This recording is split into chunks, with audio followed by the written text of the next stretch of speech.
وَإِذِ اسْتَسْقَىٰ مُوسَىٰ لِقَوْمِهِ فَقُلْنَا اضْرِب بِّعَصَاكَ الْحَجَرَ فَانْفَجَرَتْ مِنْهُ اثْنَتَا عَشْرَةَ عَيْنًا قَدْ عَلِمَ كُلُّ أُنَاسٍ مَّشْرَبَهُمْ كُلُوا وَاشْرَبُوا مِن رِّزْقِ اللَّهِ وَلَا تَعْثَوْا فِي الْأَرْضِ مُفْسِدِينَ۔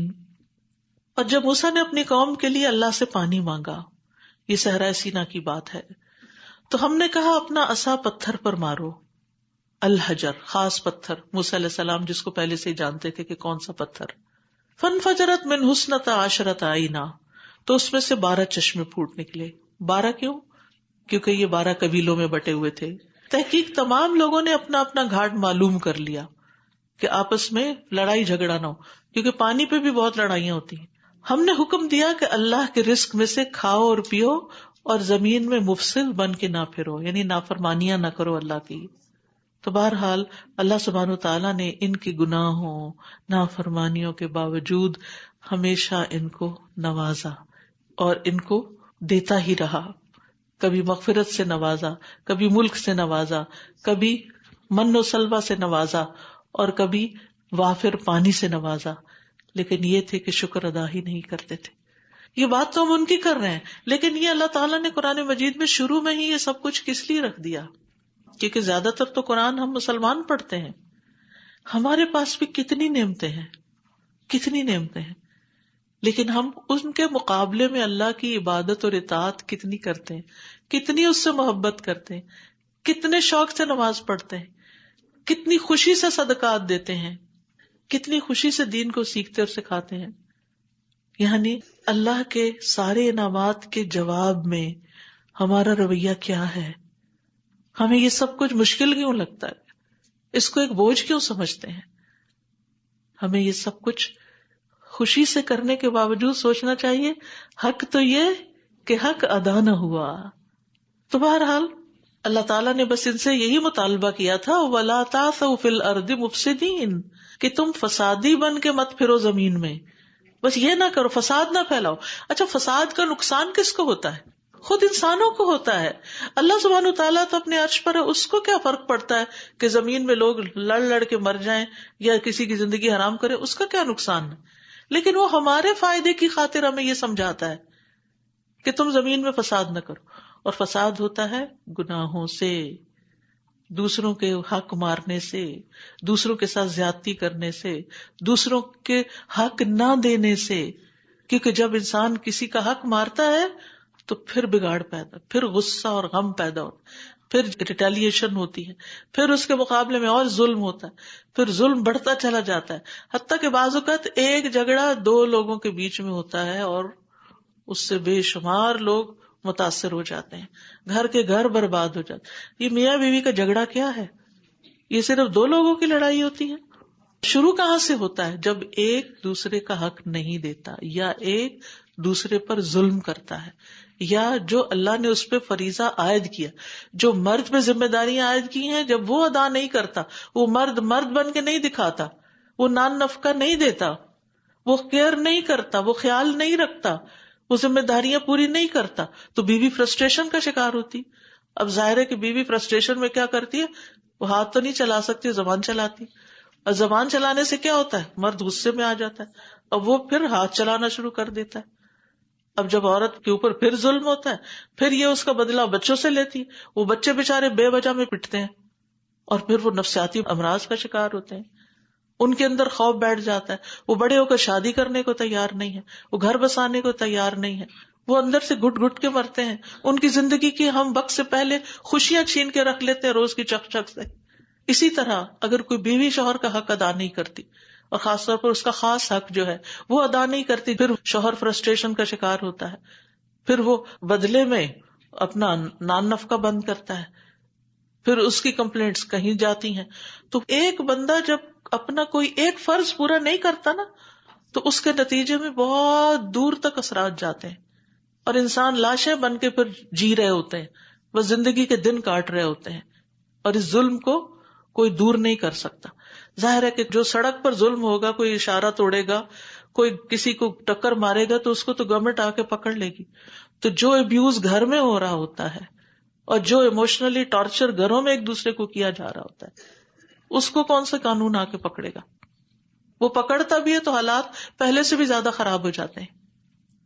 تو اس کا حل اللہ کا خوف ہے، اللہ کا ڈر، تقویٰ ہے اور اللہ کی اطاعت ہے، اللہ کی فرما برداری ہے کہ ہر کوئی اپنے اپنے فرائض ادا کرے اور اس کا انتظار نہ کرے کہ مجھے حق ملے گا تو دوں گی. اس کا انتظار نہ کریں، مقابلے پہ نہ آئے. آپ اپنا فرض پورا کریں کیونکہ آپ نے کس کے لیے پورا کرنا ہے؟ اپنے رب کے لیے. آپ نے اپنے رب کو اپنے فرض کا جواب دینا ہے، دوسرے کا نہیں. کیونکہ ہم اکثر یہی حجت بنا لیتے کیوں کہ وہ یہ نہیں کر رہا اس لیے میں یہ نہیں کر رہی. یہ جواز نہیں ہے. آپ اپنے رب کی خاطر صبر کریں، وَلِرَبِّكَ فَاصْبِرْ، اور پھر آپ دیکھیں کہ حالات بھی بہتر ہوتے چلے جائیں گے. کیونکہ انسان احسان کے ساتھ بڑے سے بڑے دشمن کو رام کر لیتا ہے. وَإِذْ قُلْتُمْ يَا مُوسَىٰ لَن نَّصْبِرَ عَلَىٰ طَعَامٍ وَاحِدٍ فَادْعُ لَنَا رَبَّكَ يُخْرِجْ لَنَا مِمَّا تُنبِتُ الْأَرْضُ مِن بَقْلِهَا وَقِثَّائِهَا وَفُومِهَا وَعَدَسِهَا وَبَصَلِهَا قَالَ أَتَسْتَبْدِلُونَ الَّذِي هُوَ أَدْنَىٰ بِالَّذِي هُوَ خَيْرٌ اهبطوا مصرا فإن لكم ما سألتم وضربت عليهم الذلة والمسكنة وباءوا بغضب من الله ذلك بأنهم كانوا يكفرون بآيات الله ويقتلون النبيين بغير الحق ذلك بما عصوا وكانوا يعتدون. اور جب تم نے کہا اے موسیٰ ہم ایک ہی کھانے پر ہرگز صبر نہیں کر سکتے. ایک تو نہیں تھا کھانا، من بھی تھا، سلوا بھی تھا، پانی بھی تھا، لیکن اس میں تکرار تھی نا، روز وہی ہوتا تھا. اور ہو سکتا ہے ایک دن شہد ہوتا ہو، ایک دن مشروم ہوتے ہو، وہ جو مختلف معنی کیے گئے نا، تو ہو سکتا ہے اس میں ورائٹی بھی تھوڑی بہت ہو، لیکن بہت زیادہ ورائٹی نہیں تھی. تو اب کہتے ہیں کہ ہم تو تنگ آ گئے روز ایک ہی چیز کھا کھا کے. فَادْعُ لَنَا رَبَّكَ، تم دعا کرو اپنے رب سے. سٹائل دیکھیں کتنی بے رخی کا انداز ہے. ہم نہیں دعا کر رہے، تم کر دو ہمارے لیے اور اپنے رب سے کر دو. یہ نہیں کہا ربنا. ساری دعائیں کہاں سے شروع ہوتی ہیں؟ ربنا، اے ہمارے رب، ربی، اے میرے رب، تو نے مجھے پیدا کیا، تو مجھے پالتا ہے، تو ہی میری ضروریات پوری کرے گا، تو ہی میری بیماریوں کو دور کرے گا. اس طرح پکارنا چاہیے، نہ کہ کسی کو کہہ دینا چاہیے اچھا آپ میرے لیے دعا کر دیں اپنے رب سے. کس قدر بے وفائی کا انداز ہے اور اجنبیت کا انداز ہے کہ ہمارا تو اس سے کوئی تعلق نہیں، تم بڑے نیک ہو، تمہارا ہی رب ہے، تم ہی ذرا دعا کر دو ہمارے لیے کہ ہماری یہ مشکل آسان ہو جائے. یہ رویہ اختیار کرنا جو ہے یہ بڑی زیادتی کی بات ہے. جب کوئی مشکل آئے سب سے پہلے خود پکارے اور خوب پکارے، سجدوں میں پکارے، تہجد کے لیے اٹھے، صدقہ خیرات کریں، لوگوں کی خدمت اور مدد کریں، دوسرے مظلوموں کی مدد کریں. دیکھیں آپ کے مسئلے حل ہوتے ہیں کہ نہیں. ہوتا ہی ہے کہ جب ہماری زندگی میں کوئی مسئلہ آتا ہے نا تو ہم سیلف پیٹی کا شکار ہو جاتے ہیں. ہمیں ساری دنیا بھول جاتی ہے، ہم صرف اپنا رونا رونے لگتے ہیں. جہاں بیٹھتے ہیں اپنا ہی رونا روئے جاتے ہیں، میرے ساتھ یہ ہو گیا، میرے ساتھ یہ سیلف سینٹرڈ ہو جاتے ہیں. نتیجہ کیا ہوتا ہے کہ ہر کوئی بیزار ہونے لگتا ہے اور پھر کسی کے بھی دل سے آپ کے لیے دعا نہیں ہوتی. نہیں، ٹھیک ہے کسی کے سامنے بیان بھی کرنا چاہیے تاکہ کوئی آپ کو سولوشن بتائے، کوئی آپ کو حل بتائے، لیکن جب کوئی مشکل آئے، مصیبت آئے اور زیادہ نیکی میں بڑھ جائے، کیونکہ ہو سکتا ہے مشکل آئی اس لیے ہو کہ اللہ تعالیٰ آپ کو اپنا بنانا چاہتا ہو کہ دیکھ لو دنیا کے رنگ، دنیا میں کوئی اپنا نہیں ہے. یہ سب اپنے فائدے کا کریں گے، تمہارا تھوڑی کریں گے. تو اس لیے اپنے رب کے سامنے رو، اپنے رب کے سامنے سجدوں میں پکارے، خوب پکارے. اور پھر ہاں کسی سمجھدار سے کوئی مشورہ کرنا ہو تو کر لے. ہر ایک کے سامنے رونا نہ روئے، اس سے انسان کی عزت اور آبرو چلی جاتی ہے، انسان کا روب ختم ہو جاتا ہے. وہ مائیں انتہائی بڑی غلطی کرتی ہیں جو میاں سے لڑ کے شکایتیں بچوں کے سامنے کرتی ہیں. تمہارے باپ نے یہ کر دیا، تمہارے باپ نے یہ کر دیا. اور بچے معصوم، ان کو تو باپ بھی چاہیے، ان کو ماں بھی چاہیے. جب وہ دیکھتے ہیں کہ ماں باپ کی عزت نہیں کرتی تو وہ باپ کی بھی نہیں کرتے اور پھر جواباً ماں کی بھی نہیں کرتے. تو بات یہ ہے کہ ان معاملات میں سمجھداری. دنیا امتحان کے لیے ہے، یہاں کوئی امتحان سے خالی نہیں. ہاں کسی کا امتحان کم ہے اور کسی کا امتحان زیادہ، اور زیادہ پتہ کس کا ہوتا ہے؟ جس سے اللہ زیادہ محبت کرتا ہے. پیغمبروں کا امتحان بہت بڑا تھا کیونکہ اللہ سبحانہ وتعالیٰ ان سے زیادہ محبت کرتے ہیں. تو اس لیے بہت ضروری ہے کہ ہم ایسے مواقع پر اپنے رب کو پکاریں. یخرج لنا مما تنبت الارض، زمین سے جو کچھ نکلتا ہے نا وہ ہمیں چاہیے. کیا؟ ترکاری، سبزی، ککڑی، کیکمبر، گندم، مسور، پیاز، دال، اور یہ چیزیں چاہیے ہمیں. چٹپٹے کھانے چاہیے، من و سلوا والا پاکیزہ کھانا نہیں چاہیے. اس نے کہا کیا بھلا بہتر چیز چھوڑ کر اس کے بدلے کمتر چیز لینا چاہتے؟ وہ آسمانی غذا تھی اور یہ زمین سے چاہتے ہیں. وہ اعلیٰ تھی، یہ ادنا ہے. تم اعلیٰ چھوڑ کر ادنا کی طرف جاتے ہو. یعنی تمہیں سمجھ نہیں آتی کہ تمہیں کوئی ایفرٹ نہیں لگانی پڑتی. اب یہ کہ ظاہر یہ چیزیں چاہیے تو پھر زمین سے اگانے کے لیے تو محنت کرنی پڑے گی، فارمنگ کرنی پڑے گی. اچھا تو کسی شہر میں اتر جاؤ. اہبطوا مصرن، مصرن کا مطلب کوئی شہر، خاص مصر وہ ایجپٹ نہیں. ٹھیک ہے کہیں چلے جاؤ، اور بے شک جو تم نے مانگا ہے وہاں تمہارے لیے موجود ہے. یعنی جگہ جگہ یہ چیزیں اگتی ہیں، اور یہ چیزیں جو ہیں اکثر ہر علاقے میں کہیں نہ کہیں پیدا ہوتی ہیں. لیکن ہوا کیا، جب وہ ان چیزوں کے پیچھے لگ گئے، صرف کھانے پینے کے مزے لینے لگ گئے، اور یہی ان کی زندگی کا مرکز و محور ہو گیا، تو ذلت اور محتاجی ان پر دے ماری گئی اور وہ اللہ کے غضب کے ساتھ پلٹے. یہ اس وجہ سے ہوا کہ بے شک وہ اللہ کی آیات کا انکار کرتے اور نبیوں کو ناحق قتل کر دیتے تھے.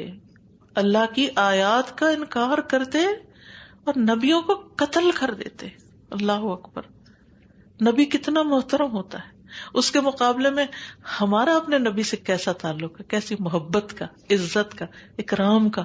لیکن بنی اسرائیل کا حال بتایا جا رہا ہے کہ ان کو کوئی نیکی کا حکم دینے والا اور برائی سے روکنے والا پسند نہیں تھا، حتیٰ کہ اس کو سرے سے ہی ختم کر. ایک روایت میں آتا ہے کہ ایک دن میں انہوں نے 40 نبیوں کو مارا، اور اس پر فخر کرتے تھے کہ ہم تو ان کا بھی مقابلہ کر لیتے، ہم تو ان کو کچھ نہیں سمجھتے. آج بھی ایسے لوگ ہوتے ہیں کہ اگر کوئی کسی دین والے کی عزت کر رہا ہے تو کہتے تم کیا ہو اس کے پیچھے لگے ہوئے ہو اور شخصیت پرستی کر رہے ہو، ہم تو ایسے لوگوں کو کچھ نہیں سمجھتے. بلکہ الٹا آپ دیکھیں کہ دین والوں کا کیسا کیسا مذاق اڑایا جاتا، داڑھی کا مذاق، حجاب کا مذاق، قرآن کے احکامات کا مذاق. 4 شادیوں کا ذکر ہے تو اسی کو لے کے ہنسنا مذاق کرنا شروع کر دیتے ہیں، اور اسی طرح بہت ساری چیزیں. تو یہ کسی مسلمان کا طریقہ نہیں ہو سکتا. تو نتیجہ یہ ہوا کہ پھر وہ اللہ کے غضب کے ساتھ پلٹے. یہ اس وجہ سے ہوا کہ بے شک وہ اللہ کی آیات کا انکار کرتے اور نبیوں کو ناحق قتل کرتے تھے. یہ اس وجہ سے تھا کہ وہ نافرمانی کرتے اور حد سے بڑھ جاتے.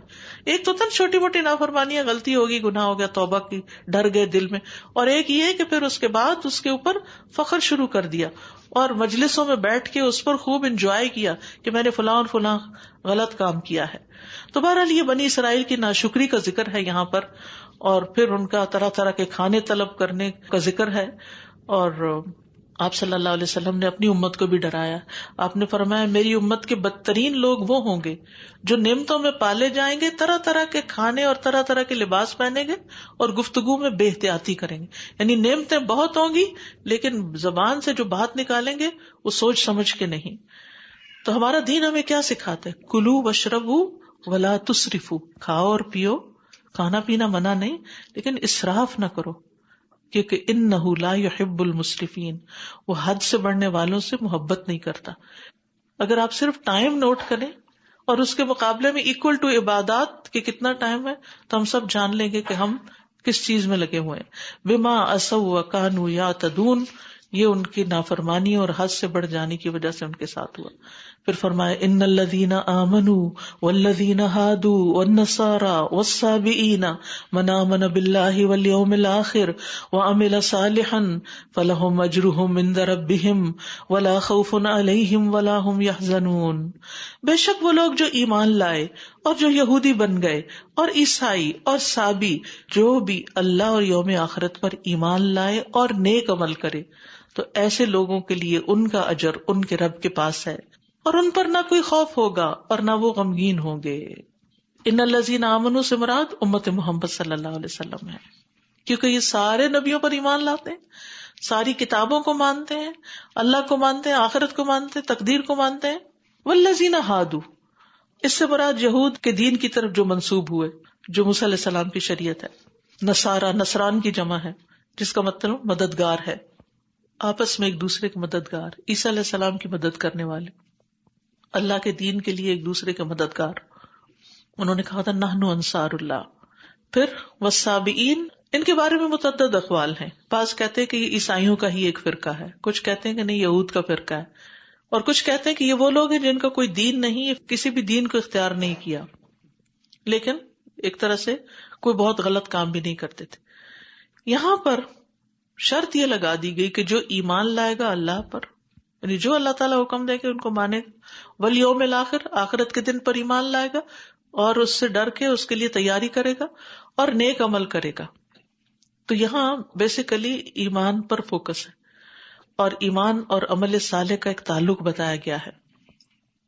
اصل میں اس آیت کا تعلق پچھلی آیات کے ساتھ ہے کہ وہاں پر یہود کی بدعملیوں اور سرکشیوں کی بنا پر بتایا گیا کہ ان کے لیے ذلت اور رسوائی اور جو بھی پیچھے آپ آیت میں پڑھ چکے ہیں، اور یہاں پر وضاحت کی گئی کہ نجات کا دار و مدار جو ہے وہ ایمان اور عمل صالح پر ہے، اور خاص طور پر، یہ ساری تفصیلات نہیں بتائیں، خاص طور پر اللہ اور آخرت کے دن پر ایمان کا ذکر ہے.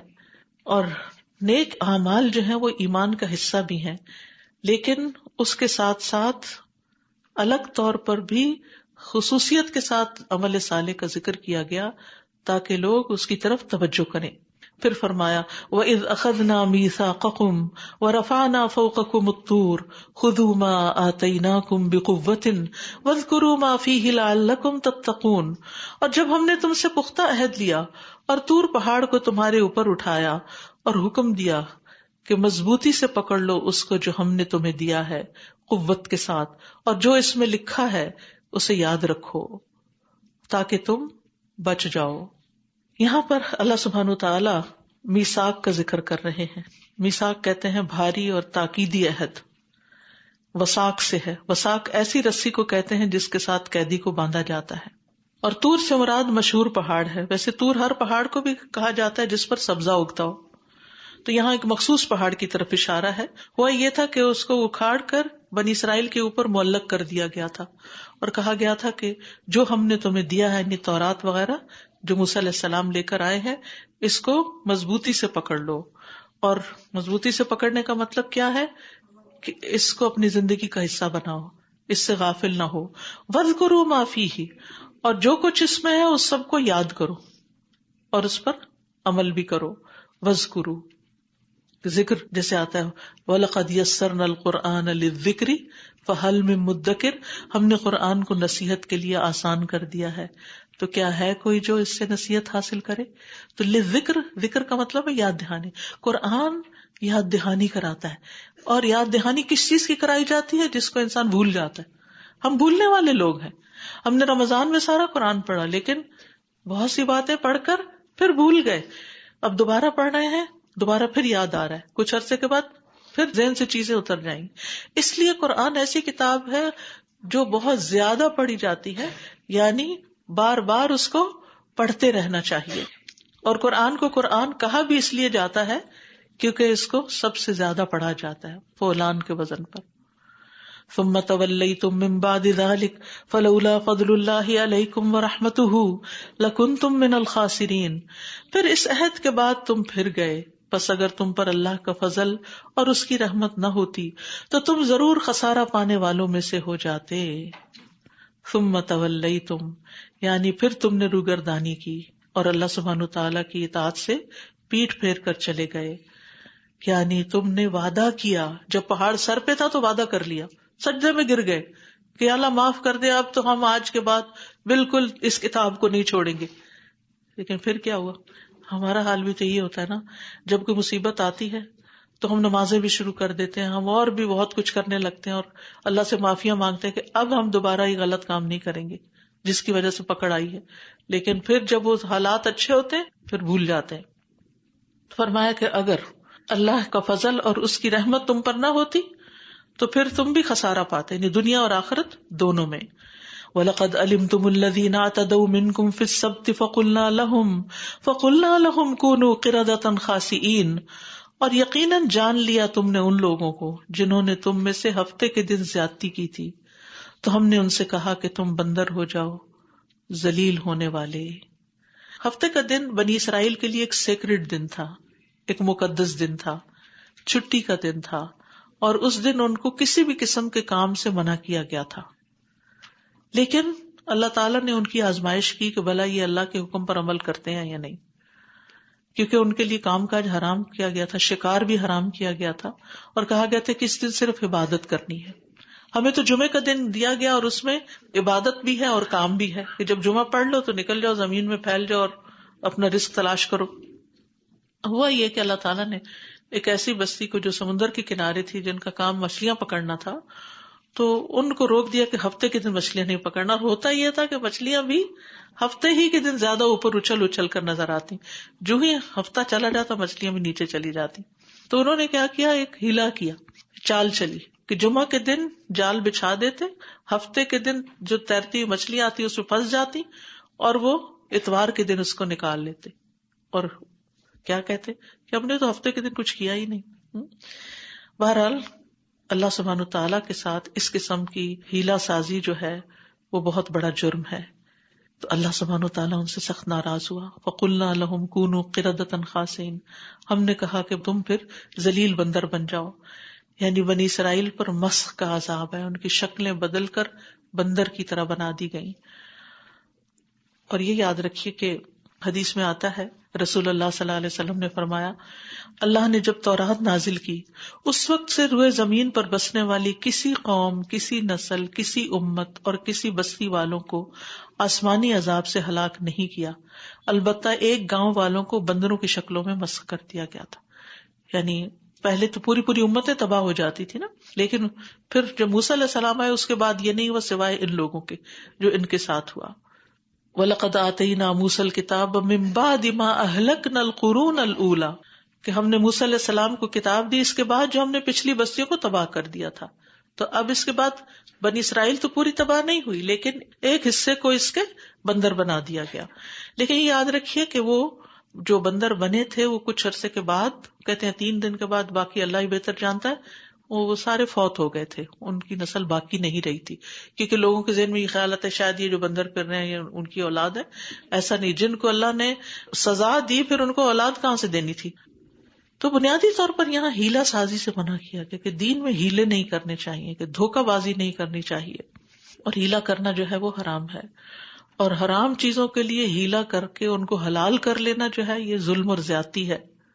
جیسے بنی اسرائیل نے کیا کیا کہ ان پر چربی حرام کی گئی تو انہوں نے اسے بیچ کے اس کے پیسے کھا لیے. یعنی ہم کھاتے نہیں، ہم بیچ دیتے ہیں.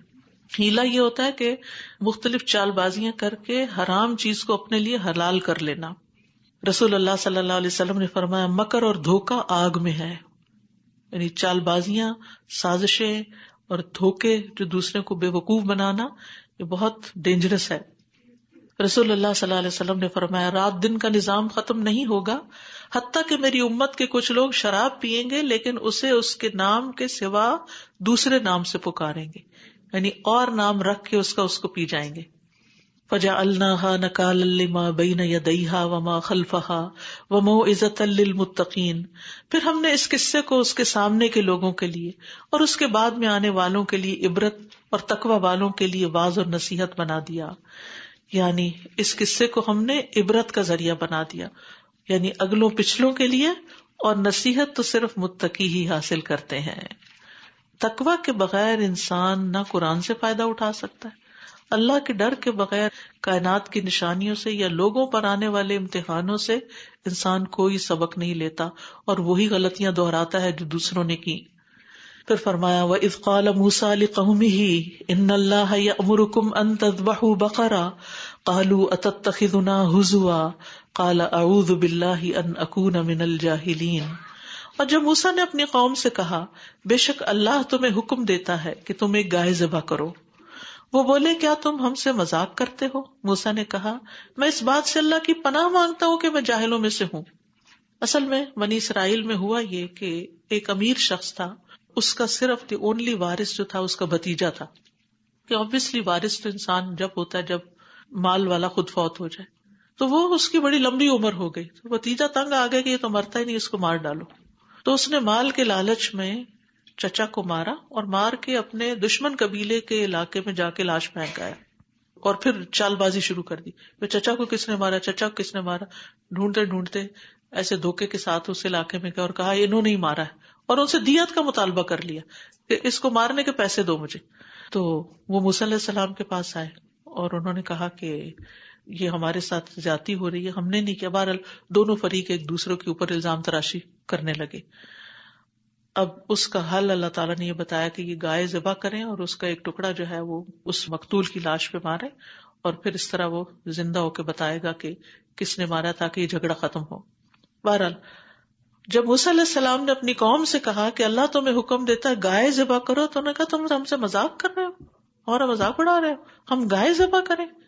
کیونکہ گائے ان کے نزدیک بڑی مقدس تھی. آپ کو معلوم ہے صحرائے سینا میں سامری نے کیا کیا تھا ان کے لیے؟ بچڑا معبود بنا دیا.